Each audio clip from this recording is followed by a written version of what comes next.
Quem diz que a animação é só para crianças está totalmente enganado, mesmo que a maioria seja voltada para o público infantil. Existem piadas e até detalhes de assuntos pesados que somente pessoas mais velhas poderiam entender. Você consegue perceber todas essas camadas nos seus filmes favoritos?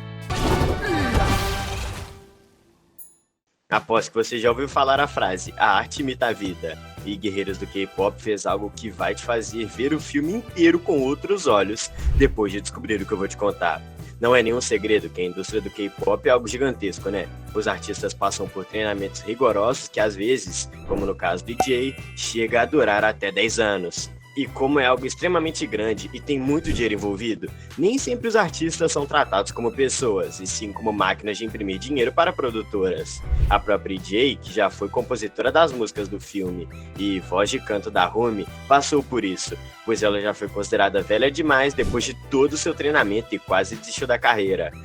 Mas existem casos mais absurdos ainda, como o caso do ex-idol Jungjoon, que esteve envolvido no escândalo de abusos de mulheres na indústria e foi protegido pelos outros criminosos, pela gravadora e pela polícia. Consegue imaginar isso? E isso sem contar todos os procedimentos estéticos que os artistas são obrigados a fazer para se manterem dentro de um padrão de beleza. É de se pensar que as pessoas se sentem totalmente quebradas, como se elas por si só não bastassem. Mas você lembra das marcas que a Rumi tem no corpo? Será que essa metade demônio dela não é uma crítica silenciosa a todo esse lado obscuro da indústria? Pensa nisso. A Rumi tem marcas de nascença que tem vergonha de mostrar, porque não seria bem aceito pelos fãs, e nem mesmo pelas suas colegas de banda. Isso é muito pesado, e temos mais exemplos assim sobre outros filmes de animação para te mostrar. Então prepara a pipoca, assina o canal, pois este é o canal Planeta Teen. Em Moana, nós nos questionamos se algum dia a Moana e o Maui desenvolveram uma química que os transformaria num casal. E em Moana 2 tivemos uma resposta meio escondida em uma das cenas musicais. Enquanto o Maui tenta hypar a Moana a confiar mais em si mesma, o número musical vai mudando de cena de formas mais malucas possíveis, como só o Maui é capaz. E, como sabemos, ele gosta de se transformar em outros animais também. E em um dos momentos em que ele e a Moana estão fazendo exercício com as pernas, ele virou um tubarão que estava abrindo as pernas do lado dela. E pela expressão na cara dela, mano, podemos com certeza dizer que ela viu coisas que não queria ter visto. Será que quando ele se transforma em tubarão, as partes lá de baixo ficam de tubarão ou continua normal? Pela cara da Moana, acho que já sabemos a resposta. Outra cena que não resta dúvidas que realmente acontecem elementos em uma cena específica em que o Gota muda de forma depois que um cano estoura e fica com o corpo mó bombadão e sarado. E a própria Faísca, assim que ele levanta da água e mostra o corpo inteiro, solta um caramba, e dá pra ver pelo ângulo da câmera pra onde ela tá olhando. Mas se você reparar bem na pose que ele faz logo depois, você nota que fizeram até um popotão sarado pra ele. Oh my God! Uau! E se você notou, pode ter certeza que a Faísca que estava logo ali notou também.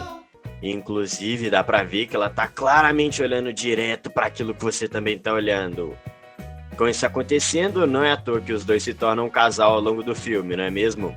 Você também olharia direto para aquilo ou seria mais discreto se fosse a Faísca?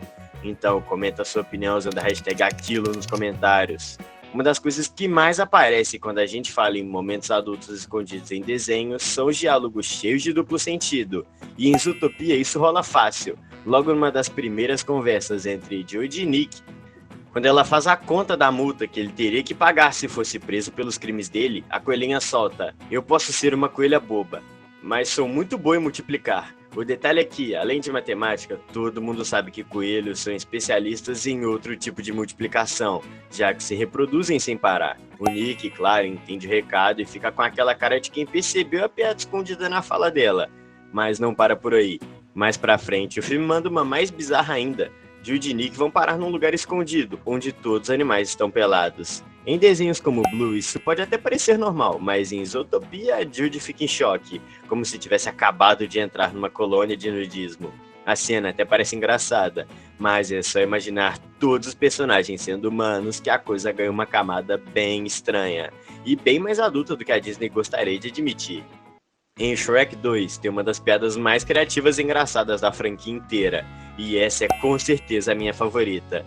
Eu tenho bronquite asmática, então toda vez que eu rio muito, fico sem ar, a ponto de que preciso de uma bombinha de asma para voltar a respirar direito. E essa cena me fez precisar muito dela. Essa é aquela cena em que o Shrek e os amigos são presos por alguns cavaleiros do reino. Só que o jeito que a cena foi filmada parece muito aqueles programas de documentário policial. Desde o jeito que eles interagem até a forma como a cena foi filmada. Mas o jeito mais genial foi quando um dos cavaleiros prende o gato de botas e tira dele um saquinho com uma erva verde. Isso claramente é referência a um tipo de erva verde bem conhecida na realidade. E que geralmente está num saquinho bem parecido. E o gato de botas ainda diz a frase mais famosa de todos que são pegos no flagra. E fala que aquilo não é dele. Mas inteligente essa piada é que essa erva no saquinho é chamada catnip, que gatos amam. E até os veterinários dizem que aquilo é droga dos gatos. Sem dizer, essa piada foi genial, não é? Após que só os adultos ao redor deram risada quando viram. E ainda falando em Shrek, não temos como mencionar o Ogrão sem falar do grande vilãozinho que foi o Lord Farquaad. E não me refiro à versão dele misturada com o corpo do Mark Zuckerberg e a cabeça do Markiplier. Tô falando do original mesmo. Assim que o Shrek e o burro chegam em Dunlop no primeiro filme, o Shrek fica impressionado com o tamanho da torre principal do castelo, perguntando pro burro se o Lord Farquaad não estaria tentando compensar alguma coisa. Bom, uma torre gigantesca pro nanico igual o Farquaad, é óbvio que a resposta é apenas uma, não é? Ele tem medo da altura e está tentando superar seus medos. Lógico. Mas os adultos que viram a cena entenderam e com certeza trocaram os olhares e cotoveladas para dar risada sem alertar as crianças ao redor.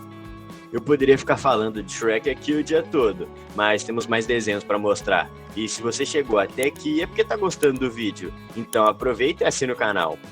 Saindo do reino de tão distante e voltando para o universo da Disney, no filme Os Incríveis tem muita cena que os adultos entenderiam. Mas uma das mais engraçadas acontece no ponto de virada para os heróis, em que eles são capturados pelo vilão. Conforme ele começa a tirar o sarro da família incrível por ter sido superado por ele começa a fazer uma fritada em cada um dos membros da família. E é quando ele começa a tocar no assunto dos filhos. Ele pergunta se o Senhor Incrível e a Mulher Elástica não tinham televisão em casa, ao insinuar que Violet deveria ser filha única. Isso é claramente uma piada para dizer que o casal estava ocupado fazendo outras coisas, se é que você me entende. Imagina se ele descobrisse que além do Flash ainda veio o Zezé depois. Acho que o cara ia surtar, hein? E ainda falando em Os Incríveis, uma das cenas mais marcantes de provavelmente todas as animações da Pixar é a cena em que a Mulher Elástica volta ativa e invade a base das operações do Síndrome. Durante uma das infiltrações, ela passa na frente de um espelho e não resiste à tentação de dar aquela conferida no material, mas especialmente no próprio Popotão. E cara, se essa cena não foi uma das mais replicadas por memes da história da Disney, eu não sei qual seria. Fala sério. Você, quando criança, não pensou em nada, mas depois de adulto, eu tenho certeza que voltou numa cena dessa. Independente se você é mulher ou homem, com certeza pensou em como a Mulher Elástica ainda tá com tudo, não é mesmo?